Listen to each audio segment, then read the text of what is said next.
오늘 우리에게 주시는 하나님의 말씀은 마태복음 21장 1절부터 17절까지의 말씀인데요. 읽기는 7절부터 9절까지 읽도록 하겠습니다. 세 절이라서 저와 여러분이 교독해서 읽었으면 좋겠습니다. 제가 먼저 읽습니다. 나귀와 나귀 새끼를 끌고 와서 자기들의 겉옷을 그 위에 얹음에 예수께서 그 위에 타시니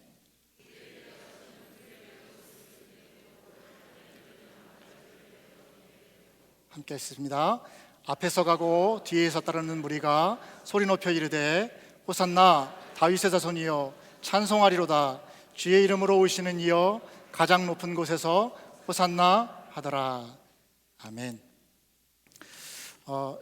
여러분, 말씀을 우리가 듣기 전에 저는 예배는 능동적이고 참여적인 예배가 되어야 한다고 믿습니다. 그래서 오늘 한번 능동적이고 참여적인 예배를 좀 한번 맛보는 시간을 가졌으면 좋겠는데요. 제가 시키는 대로 퍼포먼스 하나를 하시면 됩니다. 어려운 건 아닙니다. 먼저 한 주간을 생각하시면서 하나님께 찬양할 찬양의 제목 있죠? 하나를 생각해냅니다. 네, 한 가지를 생각해내세요. 네, 길게 하지 마시고 짧게 하셔야 됩니다. 네, 그리고 어떻게 고백을 하냐면요, 무엇 해서 주님을 찬양합니다 라는 식으로 고백을 할 건데요. 예를 들면 이런 것입니다. 건강을 회복시켜 주셔서 주님을 찬양합니다 라든가, 아니면 직장을 다시 찾아서 주님을 찬양합니다 라든가, 이런 식으로 고백을 하면 되겠습니다. 먼저 속으로 하시겠습니다. 큐는 뭐냐면 제가 할렐루야 하면은 하시면 됩니다. 속으로 제가 이번 속으로 하세요. 이번에는 할렐루야. 다 준비되셨죠? 이제 바깥으로 내서 하나님을 찬양해 보도록 하겠습니다. 할렐루야!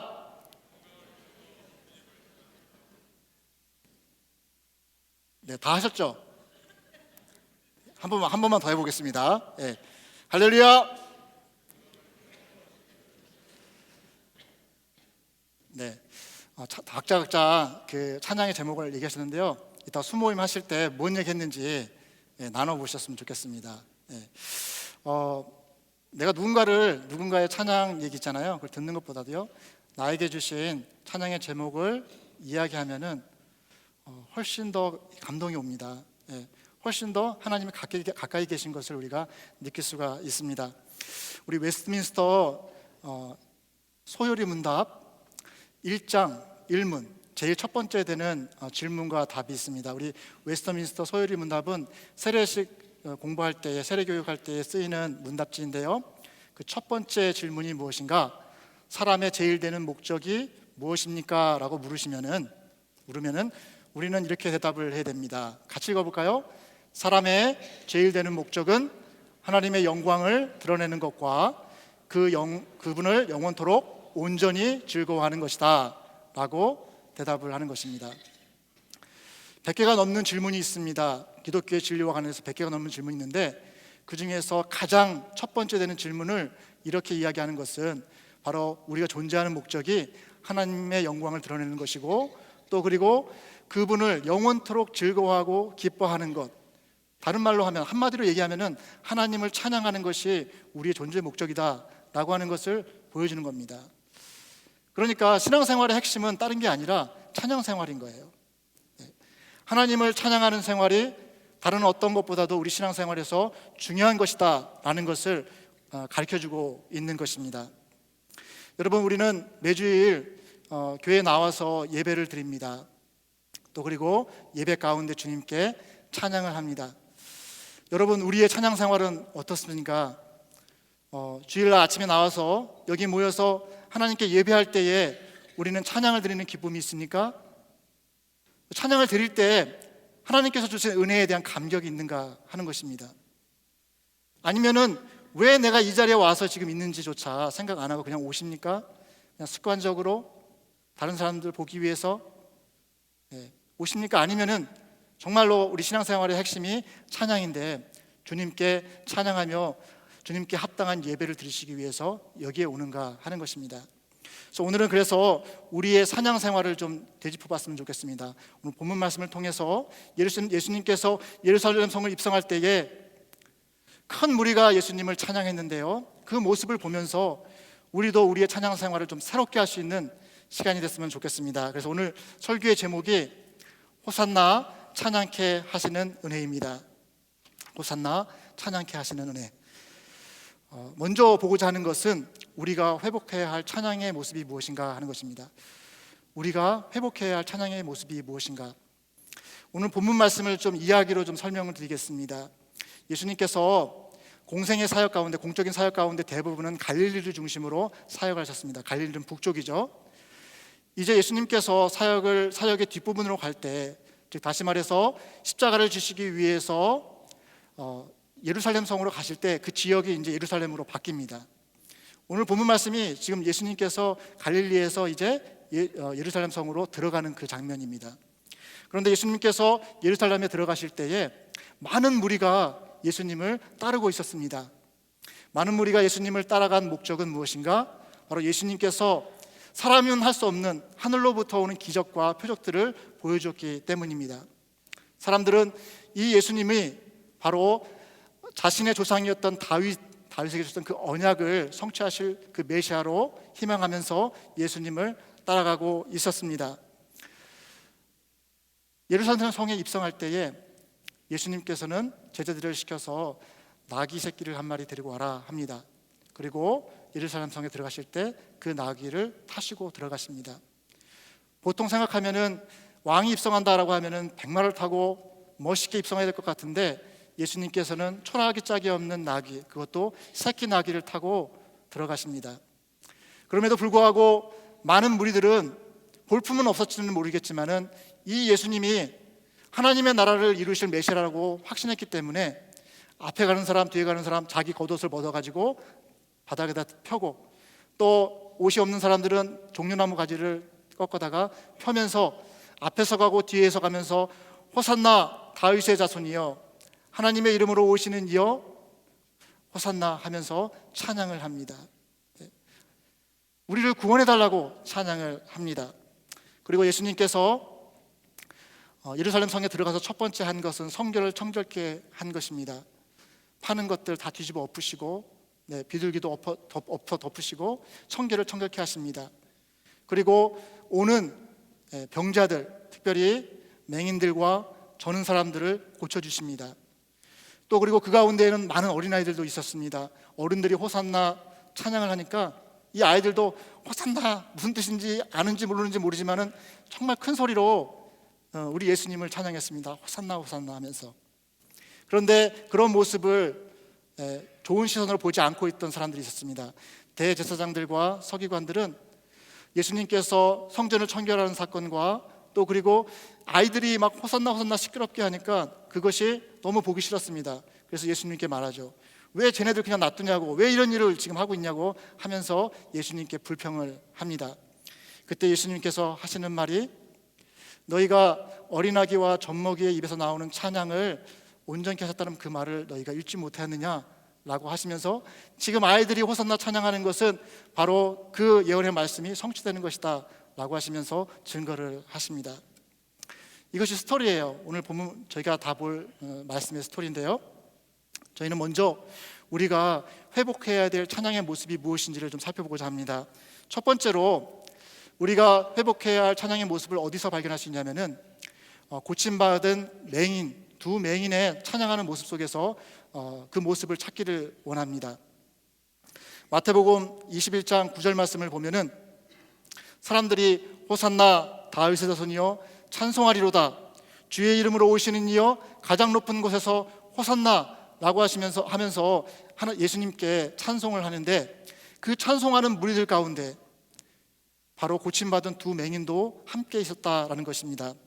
그것을 우리가 어떻게 찾아볼 수가 있냐면은 마태복음 20장 후반절에 보면은 예수님께서 여리고로 지나시면서 예루살렘 성에 들어가시기 전에 여리고쯤에 오셔서 달려와서 예수님이 지나가신다 하니까 고쳐달라고, 다윗의 자손이여 주님 우리를 좀 고쳐주세요 라고 하면서 소리질렀던 두 맹인, 그 맹인을 불쌍히 여기시고 주님께서 그들을 고쳐주십니다. 저기 보니까 그들이 곧 보게 되어 예수를 따르니라 라고 되어 있죠. 그러니까 지금 예루살렘 성으로 입성하고 있는 가운데 많은 무리가 있었는데 그 무리 중에 고침받은 두 맹인도 있었다는 것입니다. 여러분, 이 고침받은 두 맹인 있죠? 이 사람들이 찬양하는 모습 있죠? 호산나 다윗의 자손이여 라고 찬양하는 그 모습과 태도 있죠? 또 그리고 그들이 느꼈던 감정들, 그것을 좀 우리가 좀 상상해 보았으면 좋겠습니다.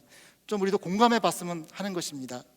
많은 사람들이 예수님을 따라가면서 호산나를 외쳤지만은 그 누구보다도 이 고침받은 두 맹인의 그 고백은 훨씬 더 간절하고 훨씬 더 감격스럽고 훨씬 더 기쁨에 차 있었을 것이다 라고 하는 것입니다. 왜냐? 눈을 떴으니까. 눈을 떴으니까. 우리는 눈을 멀어본 적이 없어가지고 그것이 얼마나 큰 광명이며 또 그것이 얼마나 큰 복음인가라는 것을 잘 상상이 안 가지요. 하지만 조금만 상상해 보면 그것이 얼마나 그들에게 큰 기쁨이었을지 우리는 짐작해 볼 수가 있습니다. 예를 들면은 우리 장종택 찬양사역자를 여러분이 아실 것입니다.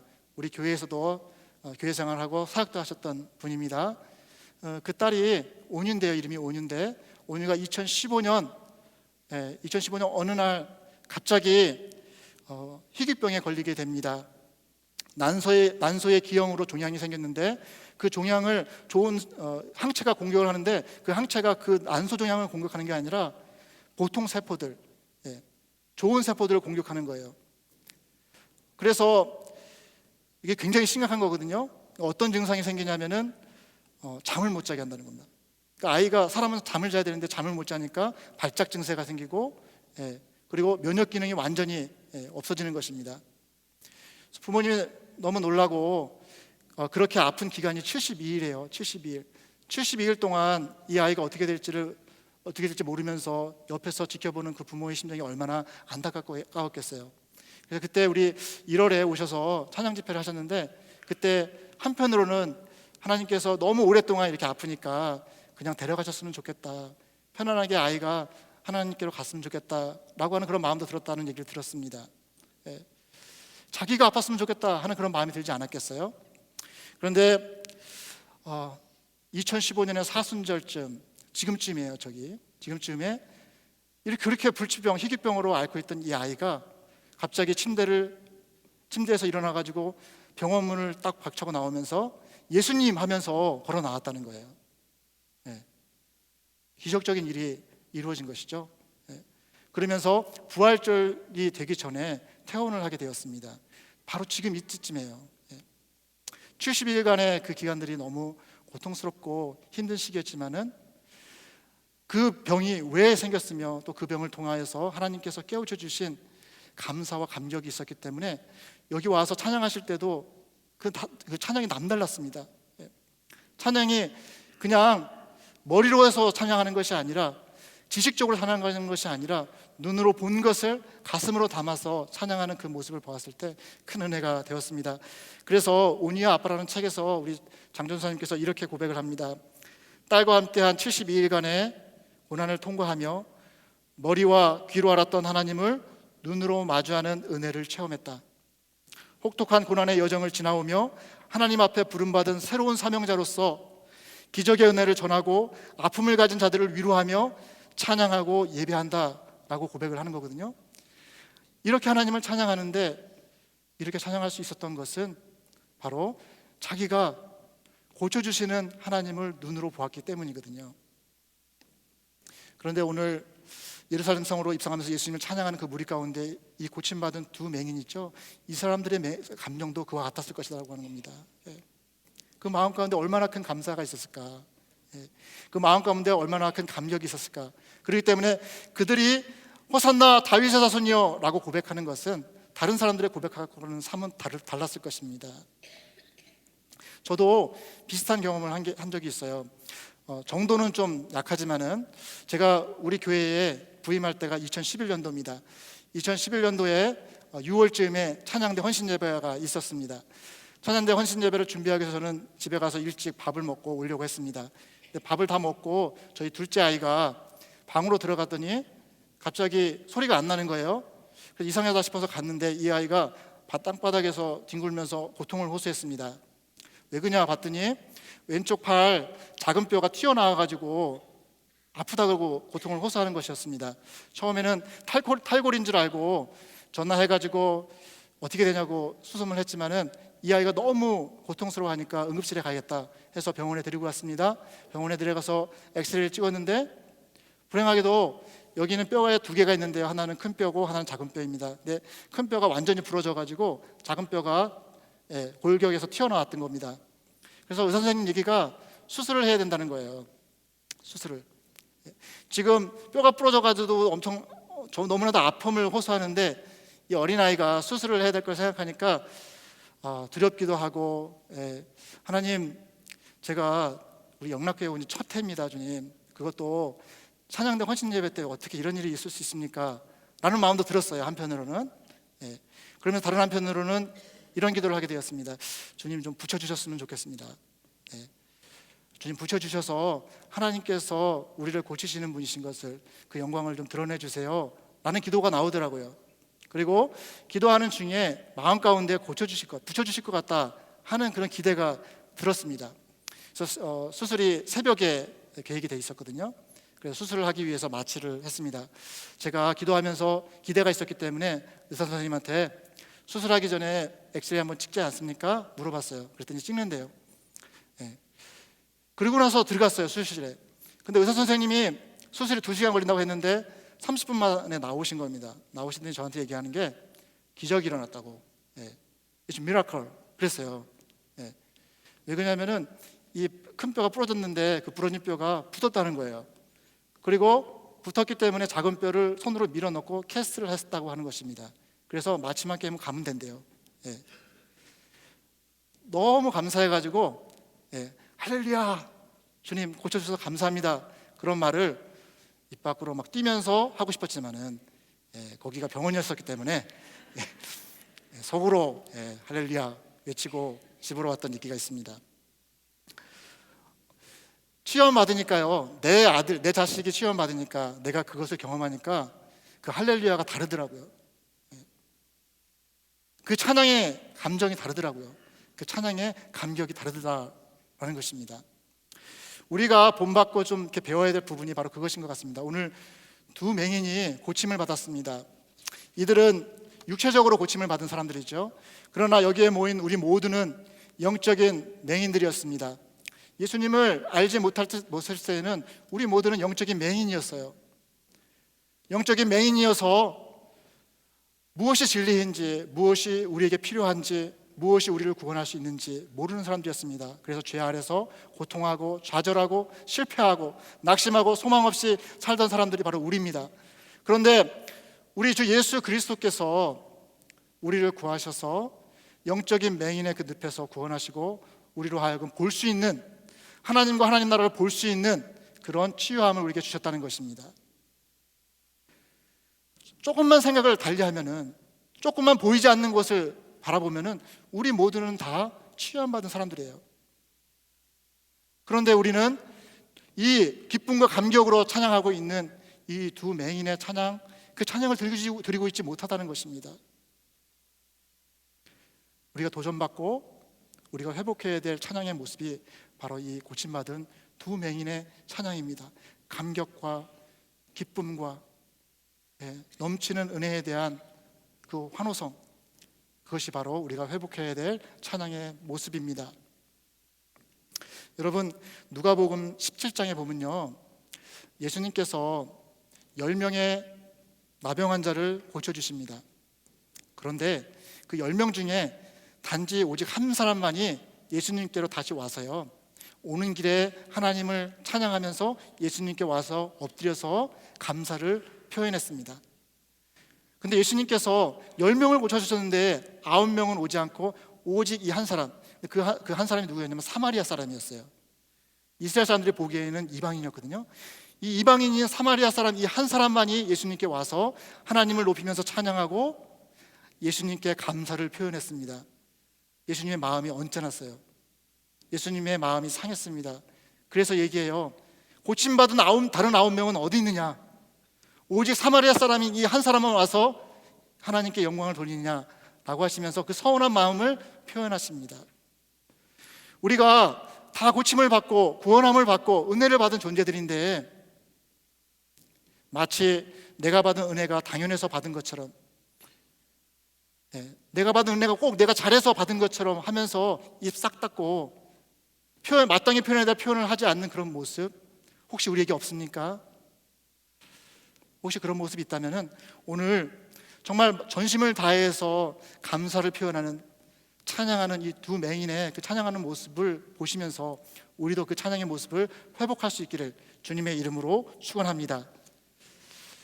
두 번째로 보고자 하는, 우리가 회복하기를 원하는 찬양의 모습은 하나님 나라를 열망하는 백성들의 찬양의 모습입니다. 마태복음 21장 8절과 9절을 보면은 무리의 대다수는 그들의 겉옷을 길에 펴고 다른 이들은 나뭇가지를 길에 펴니다. 그러면서 그들이 가고 뒤에서 따르는 무리가 소리를 높여서 호산나 다윗의 자손이여 찬송하리로다. 호산나 다윗의 자손이여 찬송하리로다. 주의 이름으로 오시는 이여 가장 높은 곳에서 호산나 라고 그들이 외쳤습니다. 그들이 찬양한 찬양의 목소리는 호산나였어요. 그리고 그들이 찬양의 목소리로 찬양한 대상은 바로 다윗의 자손이었습니다. 여러분, 호산나가 무슨 뜻인가요? 호산나는 호시아나라는 말입니다. 히브리어로 호시아나라는 말인데, 호시아는 호세아와 동일한 어원입니다. 구원해 주세요라는 뜻입니다. 나는 지금, 그러니까 호시아나 또는 호산나라고 그들이 외치는 것은 지금 구원해 주세요. 지금 구원해 주세요. 이제 우리를 구원해 주세요 라고 외치는 것입니다. 그런데 누구한테 구원해 달라고 하나? 다윗의 자손에게 구원해 달라고 하는 것입니다. 그 다윗의 자손이 누구십니까? 바로 우리 예수님이십니다. 이 다윗의 자손이라고 고백하는 것은 그들이 바로 구약 성경에서 다윗에게 약속하셨던 다윗 언약을 믿음으로 받으면서 바로 그 다윗 언약에서 이야기하신 그 메시아가 바로 이 예수님이신 것을 기대하고 소망하면서 메시아이신 주님께서 우리를 고쳐줬으면 좋겠다, 우리를 구원했으면 좋겠다 라고 지금 찬송을 하고 있는 것입니다. 여러분,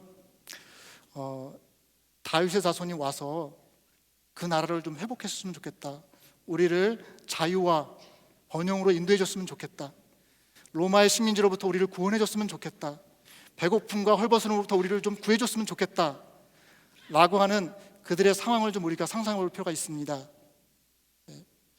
그래도 우리는 한국 사람이잖아요. 우리는 일제시대도 겪었고요, 또 그리고 우리는 6.25도 겪었죠. 여기에 계신 분들 중에 많이 겪었던 분들도 계실 겁니다. 얼마 안 되는 기간이거든요. 그렇기 때문에 그렇게 압제 속에서 부자유하게, 또 그리고 헐벗고 가난한 가운데에서 우리가 자유함을 얻고 잘 살게 된 것이 얼마나 감격스러운 일인지를 대충은 좀 알아요. 그렇지 않습니까? 근데 한 세대가 지나고 두 세대가 지나니까 저희들도 다 잊어버리고 우리 아이들은 알지도 못합니다. 그래서 이게 얼마나 감격스러운 일인지, 얼마나 간절한 것인지를 참 우리가 잘 깨닫지를 못합니다. 그래서 제가 여러분에게 이야기를 좀 해보고 싶어요. 이 난민 이야기인데요. 난민, 세계의 난민 문제가 굉장히 큰 이슈입니다. 이런 기사들을 우리가 많이 봅니다. 온 세계가 난민 문제로 몸살을 앓고 있다, 또는 지구촌 난민 몸살 2차 대전 이후 최대다 라는 기사들이 작년에 진짜 많이 나왔습니다. 보니까 난민 문제가 얼마나 심각하냐면은 표를 보여주시면 좋겠습니다. 표에 보면은 난민이 2000년도부터 해가지고 급격도로 숫자가 늘어나면서 지금은 거의 6천만 명에 육박합니다. 여러분, 우리 남한이 인구가 5천만 그 정도 되거든요. 남한 인구보다 더 많은 사람들이 난민이에요. 난민, 상상이 가십니까? 이렇게 쓰고 있습니다. 난민대책기구에서 이 난민에 대해서 이렇게 쓰고 있습니다. 희망을 잃어버린 난민들 너무 많다. 국적이 없는 아이들 너무 많다. 도망쳐야만 하는 가정들 너무 많다. 거주지가 없는 가정들 너무 많다. 난민들 너무 많다. 자기를 보호해줄 나라가 없어요. 안전하게 그래도 먹고 살만한 그런 거주지가 없습니다. 바다와 광야와 산을 헤매야 되는 그런 사람들이 6천만이나 된다라고 하는 거예요. 그리고 세계가 이것으로 인해서 지금 힘들어하고 있습니다. 이 난민들에게 있잖아요. 난민들에게 있어서 나라라고 하는 것, 자기를 보호해주고 자기가 살아갈 그 나라라고 하는 것은 너무나도 간절한 거예요. 또 그것이 주어졌을 때 그 기쁨은 이루 말할 수가 없는 것입니다. 그런데 바로 예수님 당시에 이스라엘 백성들이 그와 비슷했다라는 것입니다. 로마의 압제로부터 자유는 없고, 예. 무역 같은 것도 안 되잖아요. 세금에 두 군데 내잖아요. 예. 자기 나라에도 내고 로마에도 내고. 여러분, 투택스 내야 되는 거예요. 예. 더블 텍스. 그리고 또 어떻습니까? 소외받고 가난한 사람들은 먹을 것이 없어서 병자들이 늘어나고, 예. 귀신 들린 사람들이 많고 치유함받지 못하고 있는 그 나라의 현실이 바로 이스라엘 나라였습니다. 근데 그 이스라엘 나라에서 바로 예전에 있었던 그 다윗 왕국을 다시 회복시킬, 아니 그 나라보다도 더 좋은 나라를 만들, 바로 하나님의 나라를 만들 그 메시아가 지금 자기 눈앞에 와 있으니 얼마나 그들이 정말 설렜겠어요. 얼마나 기대를 했겠습니까? 이제 예수님께서 예루살렘 성에 들어가셔서 그 나라를 우리에게 주실 것이다. 그 나라를 우리에게 선사해 주실 것이다. 그 나라만 생각해도 얼마나 그들 가운데 기쁨이 넘쳤을까. 그래서 그 희망 가운데 불렀던 것이 바로 호산나, 다윗의 자손이여, 지극히 높은 곳에서 호산나 한 겁니다. 여러분, 이게 감이 좀 오시나요, 여러분? 네, 그렇게 찬양했던 거예요. 바로 우리가 회복하기를 원하는 모습도 바로 그런 모습입니다. 여러분, 우리가 과거에는 사탄의 나라의 자식들이었습니다. 사단의 통제를 받았고 사단의 억압 가운데에서 자유는 없었고 열심히 살려고 했지만은 우리 가운데 평안은 없었습니다. 돈이 많다 할지라도 우리 가운데는 영적인 평안이 없었습니다. 또 그리고 여러 가지 죽음의 증상들을 경험했던 사람들이 우리입니다. 질병으로 고생했고 또 때로는 정신적인 질환으로 고생을 했고 또 때로는 우리 가운데 관계 어려움과 또 배신과 또 그리고 저주와 그런 것들로 죽음의 증상들을 경험했던 우리들입니다. 바로 사탄의 나라에서 살았던 사람들이 바로 우리예요. 그런데 우리 주 예수 그리스도께서 우리를 사탄의 나라에서 구원하셔서 하나님의 나라에 들어가게 하셨습니다. 하나님 나라의 시민 삼아 주시고 하나님 나라의 백성을 삼아 주셨어요. 그것이 눈에 보이지 않다 할지라도 그것은 실제입니다. 눈에 보이지 않는 하나님의 나라가 우리 안에 있습니다. 우리가 하나님의 나라를 갖고 있잖아요. 그렇지 않습니까? 하나님이 우리를 보호해 주세요. 하나님이 우리의 필요를 채워주세요. 하나님께서 우리를 돌봐주십니다. 하나님이 우리에게 평화를 주십니다. 여러분, 감격스럽죠? 네. 우리가 그것을 깨닫는다고 한다면은 우리는 호산나를 외치면서 하나님 나라를 생각하면서 열망을 가지고 찬양했던 바로 그 백성들 있죠. 이스라엘 백성들과 같이 우리도 찬양할 수밖에 없다는 거예요. 우리가 이렇게 와서 예배 드릴 때요, 그걸 생각하면은 우리 저절로 손이 올라간다는 거예요. 우리의 입 가운데에서 할렐루야가 저절로 나온다는 거예요. 우리가 같이 찬양할 때 그 찬양의 가사가 그냥 허투루 지나가지 않는다는 것입니다. 그 찬양의 감격을 회복하시는 우리 교회가 되었으면 좋겠습니다. 세 번째로 보고자 하는 것은 어린아기와 젖먹이들의 찬양입니다. 마태복음 21장 14절부터 16절을 보면요, 여기 보면은 성전을 청결하게 하실 때 예수님께서 대제사장들과 서기관들이, 예수님께서 성전 청결하는 것도 좀 불만이었지만은 더 불만이었던 게 있어요. 더 이렇게 어노잉 됐던 부분이 있었는데, 그게 뭐냐면은 어린애들이 너무나 시끄럽게 그 성전 안에서 막 떠드는 거예요. 호산나 하면서 시끄럽게 우는 것이었습니다. 근데 예수님께서요, 그 어린아이들이 너무 좋아가지고 막 뛰면서 소리 지르면서 그 찬양하는 모습을 귀하게 보셨다는 겁니다. 저기 보세요. 어린아기와 젖먹이들의 입에서 나오는 찬미를 온전하게 하셨나이다. 이 말이 무슨 뜻이냐면요, 어린아기의 입에서조차도, 젖먹이들의 입에서조차도 찬송이 나오게 하셨다라는 말입니다. 주님께서 이 땅에 임재하셔서 하나님의 나라를 가져오는 것이 얼마나 귀한지, 얼마나 기쁘고 감격스러운 것인지, 심지어는 젖을 먹는 아이들조차도, 아기들조차도 찬송을 하게 되었다는 것입니다. 생각해 봤어요. 어떻게 젖 먹이는 애들이 찬양을 하지? 찬송을 할 수 있지? 했는데, 제가 지난주에 우리 세례식 있지 않았습니까? 유라살에 받는 아기 중에 한 아기가 그게 뭔지를 보여줬어요, 저한테.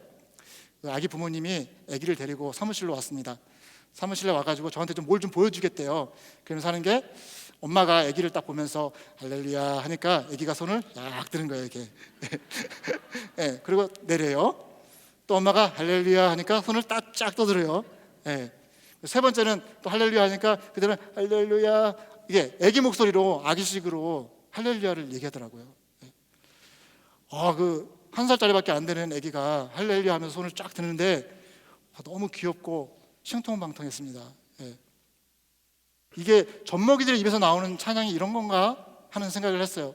만약에 한 아기가 아니라 정말 아이들이 때로 몰려와서, 예?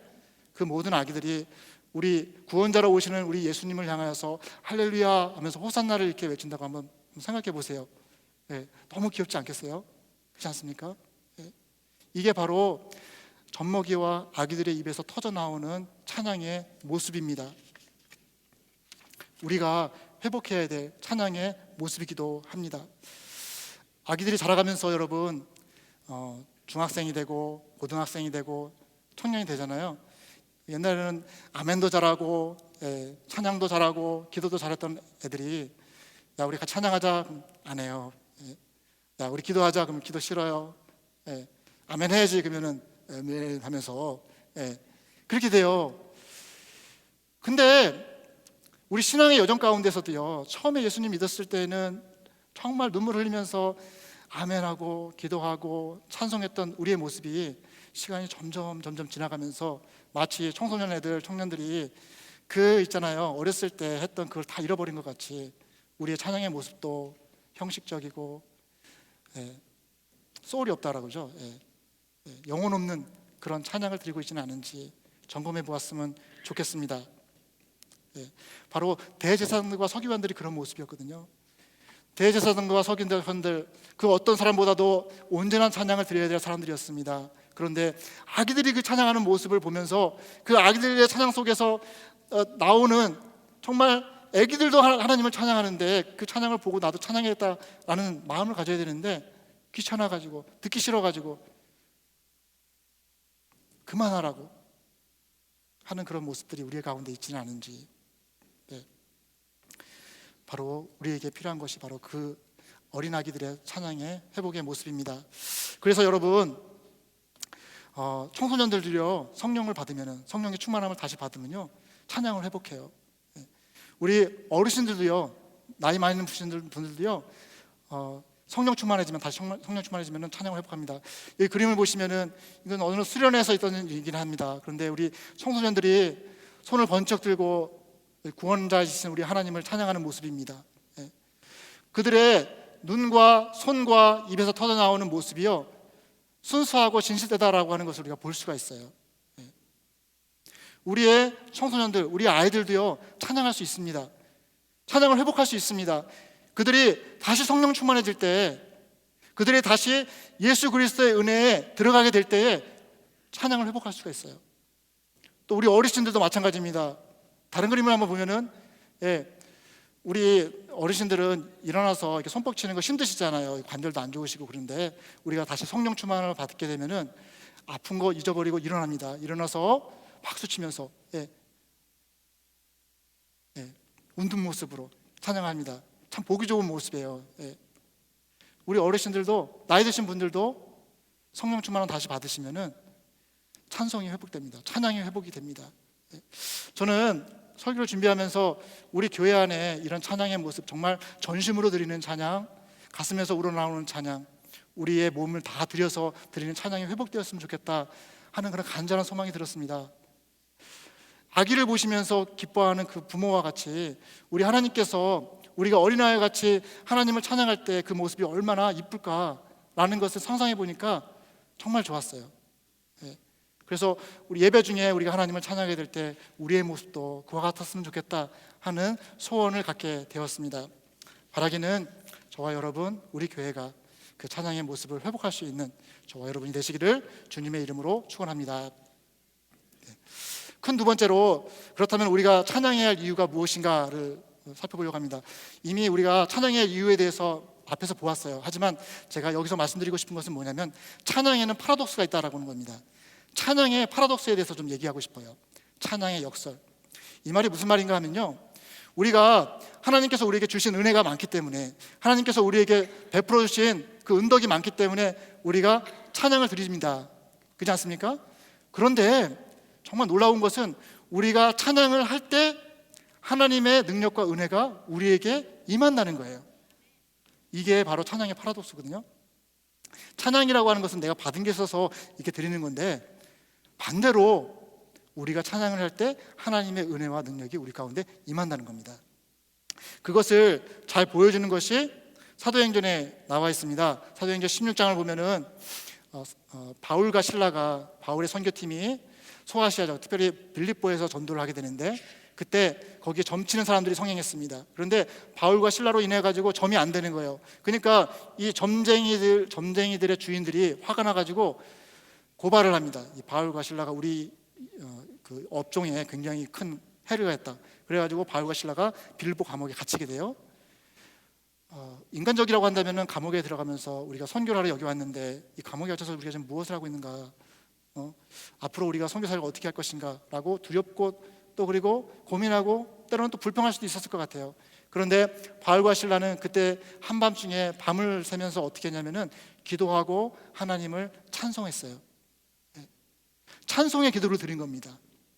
그 상황을 하나님께 찬송의 기도로 들으시면서 하나님께서 그 길을 열어주실 것이다 라는 소망을 가지고 찬송을 했습니다. 그때 갑자기 큰 지진이 나면서 옥토가 움직이고 문이 활짝 열려버립니다. 간수가 그렇게 된 것을 보고 어차피 자기가 죽을 거니까 자결을 하려고 그래요. 바울이 그러지 마라, 우리 아무 데도 가지 않았다, 우리 여기 있다 하고 그를 전도하니까 그가 예수를 믿게 되었습니다. 그의 가족이 예수를 믿게 되었습니다.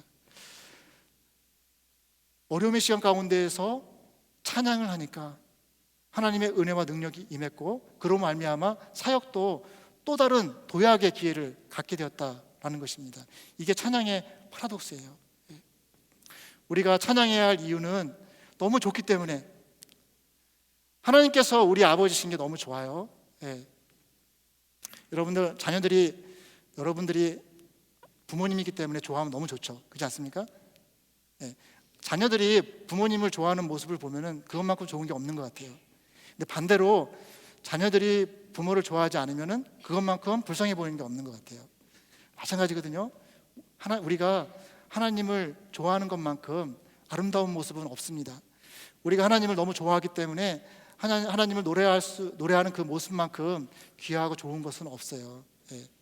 그런데 그러지 않고 마땅히 돌려야 될 찬양을 하지 않는다? 그것만큼 또 꼴불견이 없어요. 그래서 우리가 하나님을 찬양하는 이유는 하나님이 너무 좋아서. 그러나 또 한편으로는 만약에 우리가 고난 가운데 있다고 한다면은, 시련 가운데 있다고 한다면은, 어떤 인생의 도전 가운데 있다라고 한다면은, 우리가 찬송하게 될 때에 하나님은 선하시기 때문에 길을 열으실 것이다 믿고 찬송한다고 한다면은, 하나님께서 우리에게 은혜를 베푸시고 능력을 주셔서 그 길을 극복하게 하신다라고 하는 것, 그것을 기대함으로써 우리는 또 찬양할 수 있다라는 것입니다. 이것이 바로 찬양의 파라독스다. 여러분, 찬양하고 싶으지 않으세요? 하나님께 찬송을 드리고 싶으시죠? 그렇게 찬송의 능력을 회복하시는 저와 여러분이 되기를 바랍니다. 마지막으로 우리가 찬양하는 분은 누구신가 하는 것입니다. 우리가 찬양하는 분은 누구신가? 예수님이시죠. 그 예수님은 누구신가 하는 것입니다. 마태복음 21장 5절을 보면요, 시온의 딸에게 이르기를 내 왕이 내게 임하나니 그는 겸손하여 나귀 곧 명예에 매는 짐승의 새끼를 타도다 하라 하였느니라 라고 합니다. 여기 보니까 예수님께서 나귀 새끼를 타고 예루살렘으로 들어오세요. 사람들이 그 나귀를 타신 예수님을 경배합니다. 우리가 찬양하는 분은 바로 나귀 새끼를 타신 예수님이십니다. 통상적인 우리 인간적인 생각으로는 왕이 입성을 할 때는 어떤 모습인가? 먼저는 좋은 말을 타야 돼요. 백마, 그죠? 그리고 갑옷을 입어야 돼요. 왜냐하면 전쟁 영웅이니까, 그렇지 않습니까? 그리고 고관들이 나와가지고 머리를 조아리면서 환대를 해야 돼요. 그리고 높은 데서 꽃가루를 뿌리면서 환호성을 불러야 됩니다. 그리고 그 옥자에 올라갈 때는 거기에 빨간 카페트가 쫙 하면서 거기를 올라갈 때 나팔이 불려지면서 금 왕관을 딱 씌워주는 그런 모습으로 되어야 합니다. 그런데 우리 예수님께서 이 만왕의 왕이신데, 만왕의 왕이신 예수님께서 하나님 나라를 이루시기 위해서 예루살렘에 성에 들어가실 때에는 너무 초라하게 짝이 없는 나귀 새끼를 타고 들어가셨습니다. 그리고 그 앞에 깔려지는 카페트는 그 못 사는 사람들이 얻어 벗어갖고 까는 거였어요. 나뭇가지 까는 것이었습니다. 그게 다였어요.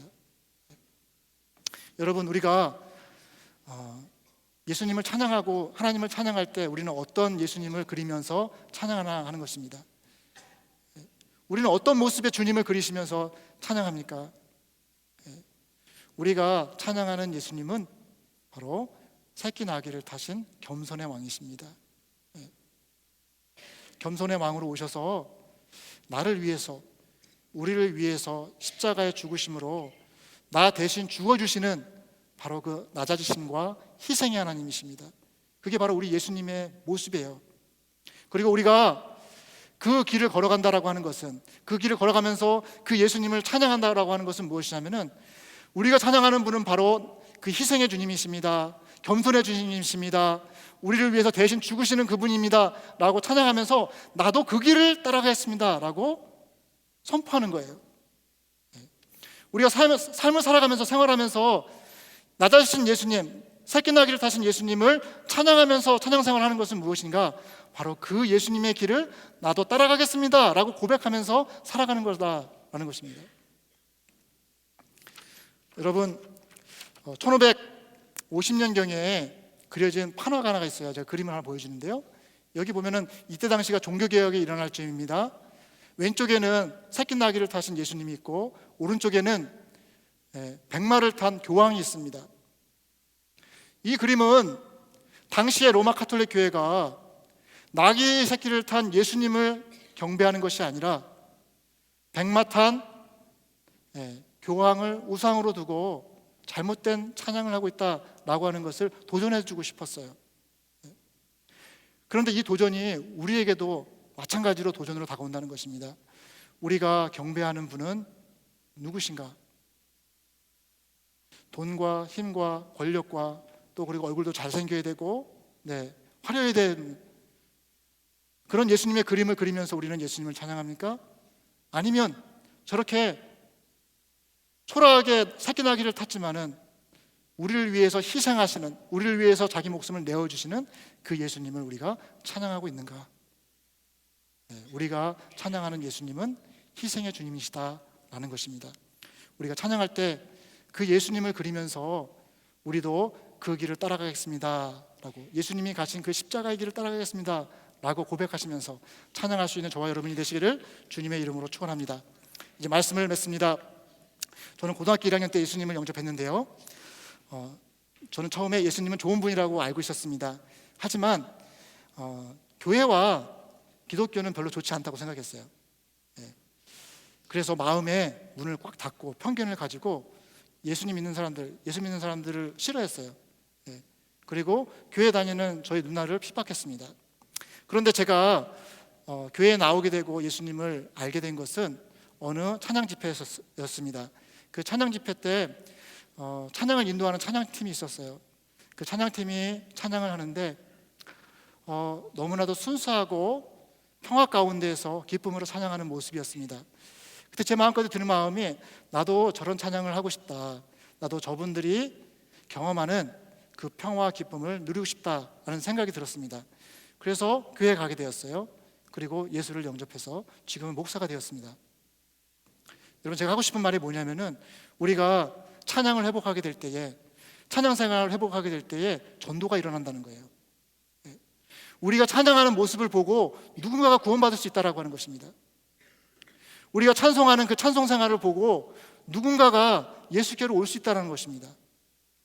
그래서 사도행전 2장 46절부터 47절을 보면요, 날마다 마음을 같이하여 성전에 모이기를 힘쓰고 집에서 떡을 떼며 기쁨과 순전한 마음으로 음식을 먹고 하나님을 찬미하며 또 온 백성에게 칭송을 받으니 주께서 구원받는 사람을 날마다 더하게 하시니라.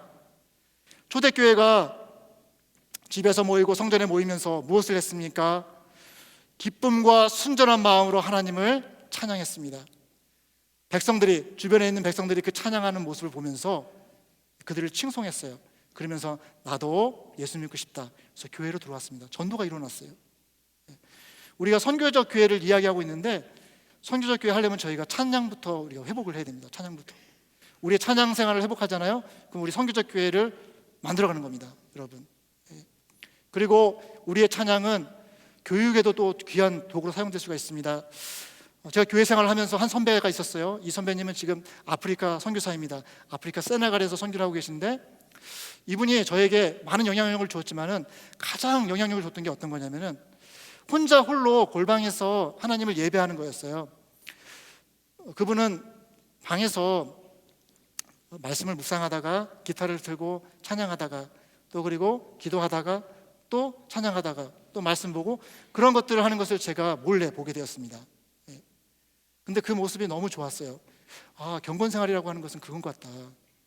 퍼스널, 하나님과의 릴레이션십이 그런 것 같다라는 것을 거기서 저는 그리게 되었거든요. 이렇다는 거예요. 우리가 우리 하나님을 제대로 찬양하게 될 때에 그것은 또한 교육의 도구가 됐습니다. 우리 아이들에게 말하지 않고 또 강요하지 않아도 우리의 찬양하는 모습을 보면서 우리 아이들이 올바른 신앙을 가질 수 있게 된다는 거예요. 우리 주일학교에서도 마찬가지라는 겁니다. 주일학교에서도 우리 선생님들과 또 우리 부모들이 하나님을 바로 찬양하는 그 모습을 회복하면은 우리 아이들에게 따로 뭘 강요하지 않아도 우리 아이들이 그 찬양하는 모습을 보면서 하나님과 좋은 관계를 갖게 되어줄 수 있다는 것입니다.